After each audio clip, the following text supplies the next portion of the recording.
You know that I had to get the actual Frostmourne in order to make that cinematic video, which I hope that you all enjoy. So thank you so much to Z-Man Games for sponsoring today's video. Today, we are talking about the World of Warcraft board game integrated with the Pandemic system. Now this game is designed by Alexander Orloff, Justin Kemppainen, and Michael Sanfilippo, based on Pandemic by Matt Leacock. Now today, I'm incredibly excited to talk to you about how this board game plays out, both cooperatively up to 5 players and also in solo mode. But if you're interested in my review about this game and my overall thoughts about game mechanics and so forth, that video will be going live here momentarily. So please make sure you are subscribed and have your notifications on so you do not miss that review video as well. So today we are going to turn back the hands of time. We're going to turn back the clock to arguably one of the golden eras of World of Warcraft. We're going back to the era of the Wrath of the Lich King. His undead scourge have run rampant throughout Northrend, and your goal is to fight your way through his army, complete quests, and reach Icecrown Citadel to challenge the Lich King himself before your heroes fall to the undead army. You start off choosing one out of 7 classic characters who all have their own player board and miniature. If you are playing solo, you will be able to control 3 characters at once, and each character has 2 unique abilities and different health pools. Now, like the Pandemic board game starting out with an infection, this game starts out with an undead army spawning right off the bat. So you'll be drawing cards from the Scourge deck that'll spawn a different number of enemies in random areas. The Lich King is also immediately present on the board, and he'll spawn in 1 out of 3 random areas.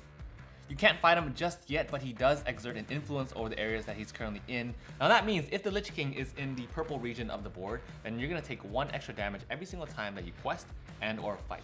Okay, from there, your heroes all have unique starting places on the map, and then you'll be able to set the difficulty of the game by separating hero cards into a different number of piles. In each pile, you're going to put one of these cards called Scourge Rises cards.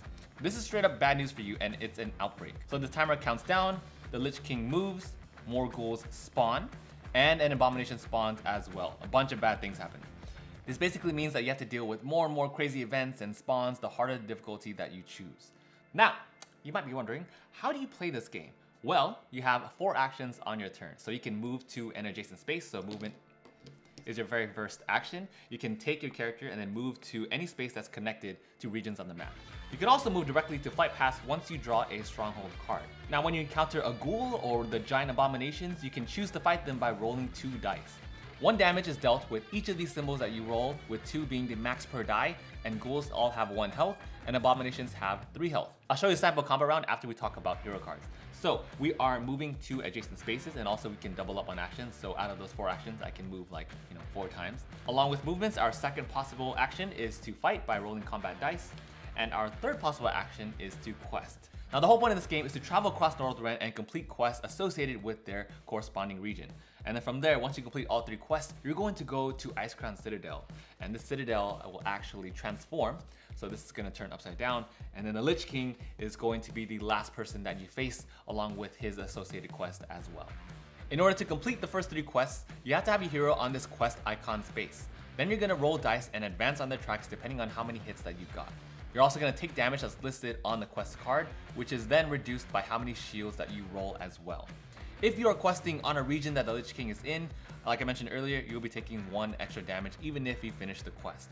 You'll also be contributing hero cards in order to advance this marker, and playing cooperatively, different heroes can actually help you quest. So for example, for Thrall, as long as he's in the same region as you, the player controlling Thrall can then give you cards in order to contribute to your quest.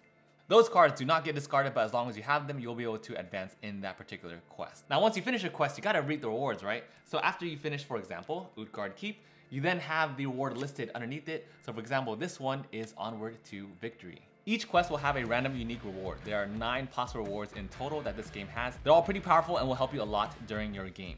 And lastly, after questing and taking damage, you're going to need a way to heal, which is done by resting outside of quest zones by rolling dice to heal damage for each hit. Okay, on top of the 4 actions that you can perform, you also have this deck of hero cards that you'll have access to.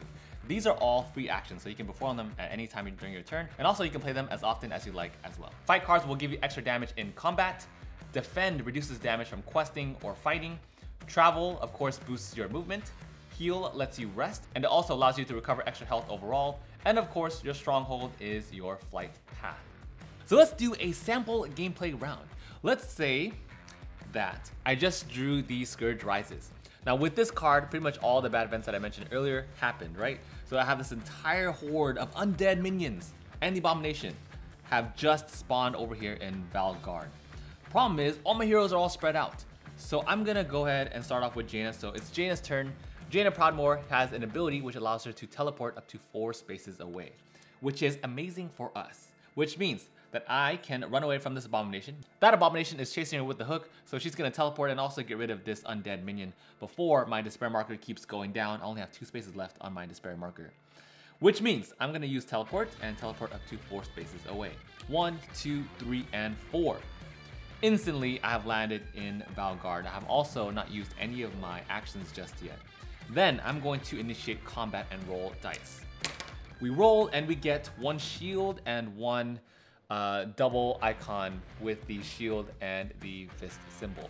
So with this combo, I can get rid of 1 Scourge minion, but that also means I defend against 2 attacks. In this case, I would have 1, 2, 3 attacks to defend against. But 2 of those dice will negate 2 attacks from these 2 minions. I still have 1 attack left from the Abomination. She has Frost Armor, which means I have 1 extra shield when I fight. She takes 0 damage. Then my second action, I'm gonna fight again. I roll, I get 3 attack icons, which means I can either get rid of 2 minions, or because the Abomination has a total of 3 health, I can get rid of the Abomination right away. I'm gonna do just that. And look at what we have here. I also have a fight card. So this fight card means that I can deal 2 extra damage during battle. I'm gonna do just that and play it right now. And these 2 Scourge minions have now been defeated. I still have 2 actions left. What I can do is just pretty much move twice and get myself ready for the next turn over here in this quest location to help out Tyrion. That is how the World of Warcraft Pandemic board game works. I hope you all enjoyed this preview video along with the cinematic video as well. Thank you so much for being here, and I'll see you all in the next video.